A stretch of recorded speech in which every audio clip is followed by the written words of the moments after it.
अस्सलाम वालेकुम वरहमतुल्लाहि वबरकातुहू। नाज़रीन व हज़रात, मैं आपके साथ आपका मेज़बान अब्दुल वाजिद और आप देख रहे हैं तस्नीम टीवी। नाज़रीन, रुक करते हैं आज के बुलेटिन की तरफ। महबूबा मुफ्ती ने सैयद इकबाल ताहिर का पीडीपी में शामिल होने पर उनका खैर मकदम किया।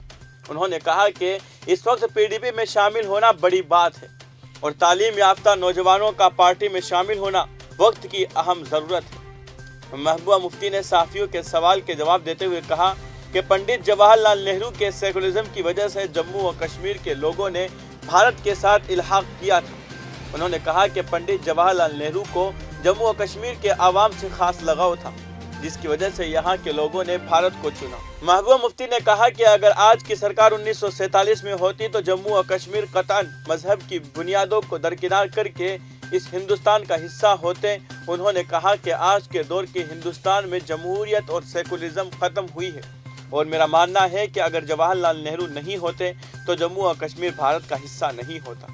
बाकी जो हमारे स्पोक्स पर्सन बेयम बाकी ऐसे अहदेदार आज मैं इकबाल साहब का अपनी पार्टी में खुशामदीद कहना चाहती हूँ। पढ़े लिखे नौजवानों की हमें ज़रूरत है, हमारी जमात को ज़रूरत है, ख़ासकर इस वक्त जबकि जम्मू कश्मीर के हालात बहुत ही मुश्किल दौर से गुजर रहे हैं। ऐसे में ऐसे लोग जिनको सूझबूझ हो, समझ हो, और इस वक्त हमारे कारवान में शामिल होना कोई आसान बात नहीं है। पीडीपी में इस वक्त शामिल होना बड़ा मुश्किल है, बहुत सी मुश्किलात का सामना करना पड़ता है। ऐसे में इन्होंने जो फैसला किया हमारी जमात को ज्वाइन करने का, मुझे इसकी खुशी है और मैं उम्मीद करती हूँ कि ये तन मन धन से, जैसे ये पहले भी अपनी दूसरी जमात में काम कर रहे थे, उससे ज़्यादा जो है हमारी जमात में आके काम करेंगे, क्योंकि इसको ज़रूरत है। जैसे उन्होंने खुद कहा, हमारा तशख़्ख़ुस, हमारा वजूद सब कुछ दाव पे लगा हुआ है। और ये 370 और 35 की बात नहीं है, जम्मू कश्मीर के मसले की बात है, क्योंकि हमें गोल पोस्ट चेंज हो रहा है कि अब जी लोग करेंगे, मसला भूल जाएंगे, 370 करेंगे। हम 370 करने वालों में से नहीं है। 370 वापस आना एक हकीकत है, आज कल परसों, मगर उसके साथ साथ जो जम्मू कश्मीर में इतनी सारी कुर्बानियाँ हुई हैं, इतने सारे लोगों ने अपनी जान अजीज कुर्बान की है मसले कश्मीर हल करने के लिए, उसके लिए पीडीपी की जदोजहद हमेशा कायम दायम रहेगी और उसमें मुझे उम्मीद है इकबाल साहब अपना रोल अदा करेंगे। आपके साथ जो लोग आए हैं, जहाँ से भी आए हैं, मैं उनका भी बहुत शुक्रगुजार हूँ। आप आए, थोड़ी देर हो गई, कुछ कन्फ्यूजन हो गया था क्योंकि हमें कहीं और भी जाना था, तो अच्छा है आप आए और इंशाअल्लाह वक्त आने पे आपको हम कोई जिम्मेवारी भी देंगे जिसको आप निभाएंगे। बहुत बहुत शुक्रिया आपका। आप सभी हज़रात का बेहद शुक्रिया। इसको हम कंक्लूड करते हैं। मैम, आपको क्या लगता है कि इलेक्शन डिले किया जा रहा है? मैडम, यूनियन लॉ मिनिस्टर ने कहा है पंडित जवाहरलाल नेहरू की वजह से ही कश्मीर इशू बन गया। मेरा ये मानना है जवाहरलाल नेहरू की वजह से जम्मू कश्मीर, उसके सेकुलरिज्म की वजह से, उसकी डेमोक्रेटिक वैल्यूज़ की वजह से, और जो बाकी लीडर उनके साथ थे, चाहे गांधी जी थे, चाहे मौलाना अबुल कलाम आज़ाद थे, चाहे अंबेडकर साहब थे, चाहे सरदार पटेल थे, तो Jawaharlal Nehru was the main person जिसकी वजह से जम्मू कश्मीर हिंदुस्तान का हिस्सा बना। अगर जवाहरलाल नेहरू नहीं होते, अगर उनका जम्मू कश्मीर के साथ जो रिश्ता है, अगर वो रिश्ता नहीं होता, अगर शेख साहब और जवाहरलाल नेहरू के आपस में इतने गहरे ताल्लुकात नहीं होते, अगर जवाहरलाल नेहरू के कश्मीरियों के साथ इतना लगाव नहीं होता, तो मुझे नहीं लगता है कि जम्मू कश्मीर इस मुल्क का हिस्सा होता। खासकर जो आज की सरकार हिंदुस्तान में है, अगर वो सरकार उस वक्त 1947 में होती तो जम्मू कश्मीर कतन मजहब की बुनियादों को दरकिनार करके हिंदुस्तान का, इस हिंदुस्तान का जिसको ये बनाना चाहते हैं, जहाँ सेकुलरिज्म खत्म हो रहा है, डेमोक्रेसी खत्म हो रही है, इस सो कॉल्ड, मैं इसको हिंदुत्व भी नहीं कहूँगी, मुझे नहीं मालूम ये क्या चीज़ है, तो शायद इसका हिस्सा नहीं बनते अगर जवाहरलाल नेहरू नहीं होते। ये मैं दोहल कहना चाहती हूँ कि जवाहरलाल नेहरू नहीं होते तो जम्मू कश्मीर इस मुल्क का हिस्सा कभी नहीं हो सकता।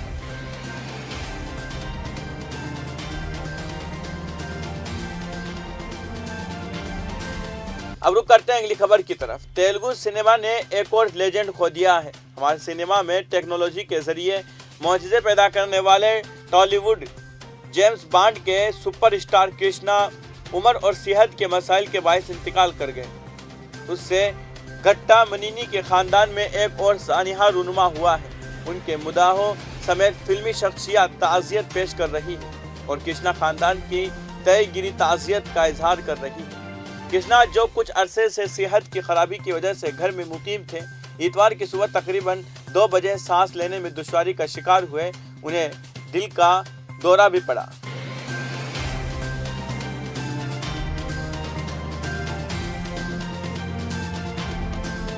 अब रुक करते हैं अगली खबर की तरफ।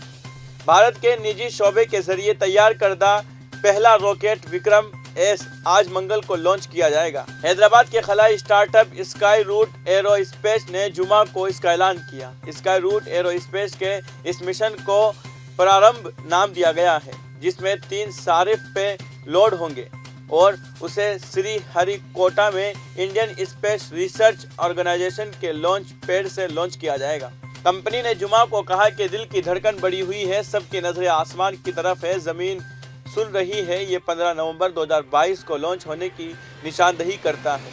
पवन Kumar Chandana chief executive officer और स्काई रूट एरो स्पेस के शरीक के बानी ने कहा कि लॉन्च सुबह 11:30 बजे किया जाएगा।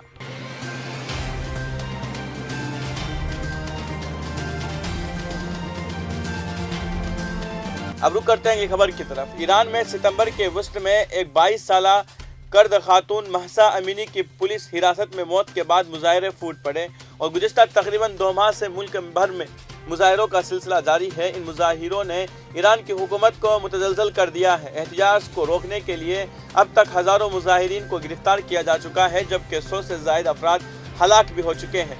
इन मुजाहिरों के खिलाफ पहली मरतबा सख्त कदम उठाते हुए इतवार के रोज़ ईरान की एक अदालत ने मुजाहिरों में मुलव्विस एक शख्स को सज़ाए मौत सुनाई है और कई दीगर अफराद को कैद की सज़ा सुनाई है।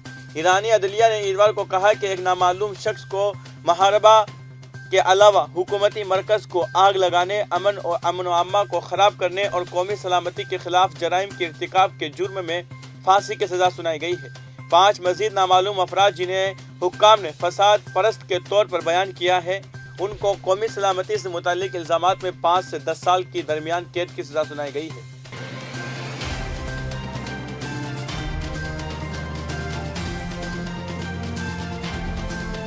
अब रुक करते हैं अगली खबर की तरफ। वज़ीर-ए-आज़म नरेंद्र मोदी 17वें G20 सरबराही इजलास में शिरकत के लिए इंडोनेशिया के शहर बाली के 3 रोज़ा दौरे पर पहुंच गए हैं। वज़ीर-ए-आज़म का बाली पहुंचने पर रिवायती इस्तकबाल भी किया गया। अपने दौरे के दौरान वज़ीर-ए-आज़म की G20 के मुख्तलिफ रहनुमाओं के साथ 2 तरफ़ा मुलाकातें मुतवक्के हैं। अहम बात यह है कि फ्रांस के सदर इमानुएल मैक्रोन, इंडोनेशिया के सदर जोको विदोदो और सिंगापुर के वज़ीर-ए-आज़म ली हसीन के साथ मोदी की 2 तरफ़ा मुलाकातों का प्रोग्राम तय किया गया है। मोदी 15 नवंबर को बाली में एक इस्तकबालिया में मकामी भारतीय बिरादरी से खिताब करेंगे। G20 समिट के लिए रवाना होने से पहले अपने खिताब में वज़ीर-ए-आज़म नरेंद्र मोदी ने कहा कि बाली चोटी कॉन्फ्रेंस के दौरान में आलमी तशवीश के कलीदी मसाइल जैसे कि आलमी तरक्की, खुराक और तवानाई की हिफाजत, माहौलियात, सेहत और डिजिटल तब्दीली को बहाल करने का मुंतज़िर हूँ और इसके लिए G20 के दीगर रहनुमाओं के साथ वसी बातचीत करूँगा।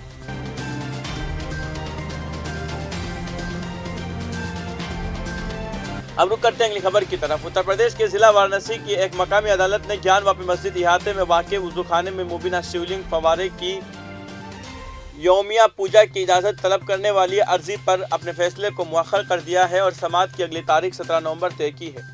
मदइयान के वकील अनुपम द्विवेदी ने बताया कि सिविल जज डॉक्टर महेंद्र प्रसाद सिंह ने समाअत की अगली तारीख 17 नवंबर तय की है।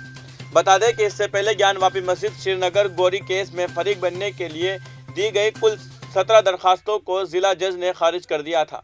कई मुख्तलिफ तंजीमों और मजहबी जमातों से वाबस्ता लोगों ने इस केस में फरीक बनने के लिए अर्जी दायर की थी।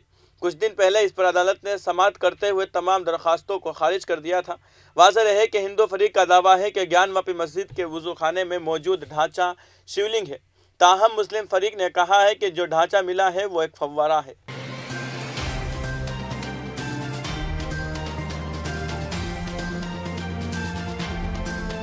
अब रुक करते हैं अगली खबर की तरफ। जम्मू के सतवारी पुलिस स्टेशन के तहत फालिया मंडल पुलिस चौकी से तकरीबन 150 मीटर के फासले पर पीर की रात एक काले रंग का बैग बरामद किया गया, जिसमें 2 IED रखा हुआ था। पुलिस ने बम डिस्पोजल स्क्वाड को मौके पर ही बुलाया, जिसके बाद बम डिस्पोजल स्क्वाड ने दोनों IED को नाकारा बना दिया।